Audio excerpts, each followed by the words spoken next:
Welcome to Flawless Shoe Reviews. Today I'm going to talk you through rocker bottom shoes for foot pain.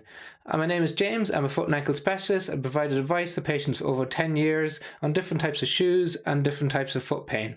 When we talk about rocker bottom shoes, there's a few different things to keep in consideration. We've got toe spring, the type of rocker, where the rocker is located, and the type of foam underneath. So if we look at the Asics Glideride Max, what we get with this shoe is we have an EVA plate built inside the shoe, so it runs through the shoe, helping to provide some elements of stiffness to it. It's got soft foam on top in the white, and then it's got a firmer, denser foam underneath in the green foam. Now you can see from the midfoot to the forefoot, the foam curves upwards. So two things to keep in mind here. Is the curve coming from the foam only, or is there a curve inside the bed of the shoe as well? If there's a curve inside the bed of the shoe, this is what we call toe spring, and if that's the case, when you're standing, it holds the toe in slight elevation. Therefore you might find it uncomfortable if you have a more severe version of hallux rigidus or bunion pain. However, some of the benefits of having a more aggressive toe spring is that it facilitates a quicker push-through motion during the gait cycle. That offloads the ball of the foot and can be really beneficial for conditions like metatarsalgia, Morton's neuroma, anything affecting the ball of the foot. It's important to keep in mind that when we reduce the amount of pressure or force that goes underneath the foot, we tend to get it elsewhere, so it typically increases the amount of pressure that goes through the knee and the hip. However, when we're thinking about reducing foot pain, toe spring is important and where the rocker lies is important.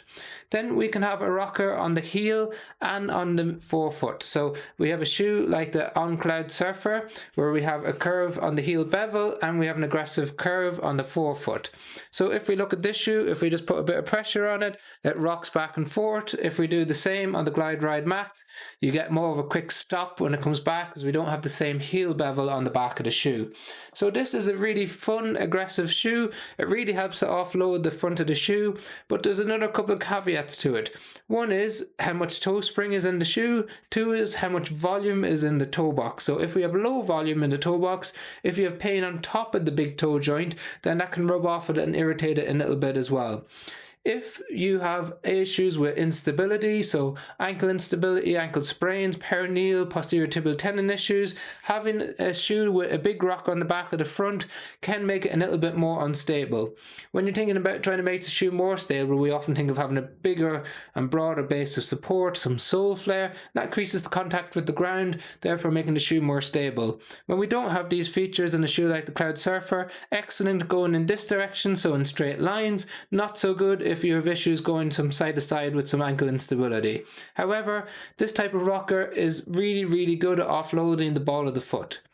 Then we have a contrasting shoe, which is the Brooks Glycerin Max, which is a max stack shoe. So you can see there's huge amounts of cushioning in the shoe. It's got a DNA tuned, nitrogen infused midsole. So it's really plush. You sink into it, but it gives you some responsiveness, pushes you back out again. And when it comes to the rocker, you can see it's a very late stage rocker. So all the way along the midfoot, it still remains flat. That increases your base of support with the ground, therefore making it a bit more stable. And then the aggressive rocker starts at the very end and there's very little toe spring in this shoe. So when we place it on the table, you can see that it tilts all the way up because it's got a really aggressive late stage rocker. But again, the rest of the shoe is stable because it's nice and flat underneath. It has some other elements of stability like some big sidewalls on the midfoot, on the inside and the outside of the shoe, and some nice sole flare where the sole comes out wider than where your foot sits in the shoe.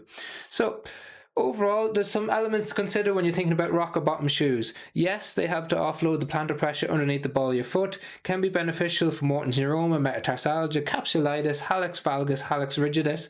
However, there's different factors to consider. The stability of the shoe, where the rocker lies, the volume and width of the toe box. So all of these factors need to be considered when you're thinking about which rocker shoe might work best for you. I'm happy to give recommendations of different types of shoes or discuss these shoes in the comment section below. I can't give specific advice on different types of injuries without an assessment. It's an education channel only to give you a better idea and perspective of how rocker bottom shoes work. If you found the video helpful, liking, sharing, subscribing is always beneficial. We leave links to the shoes in the description if you want to pick them up. Buying through the links doesn't affect the price that you pay but helps fund our channel. Thank you very much for watching.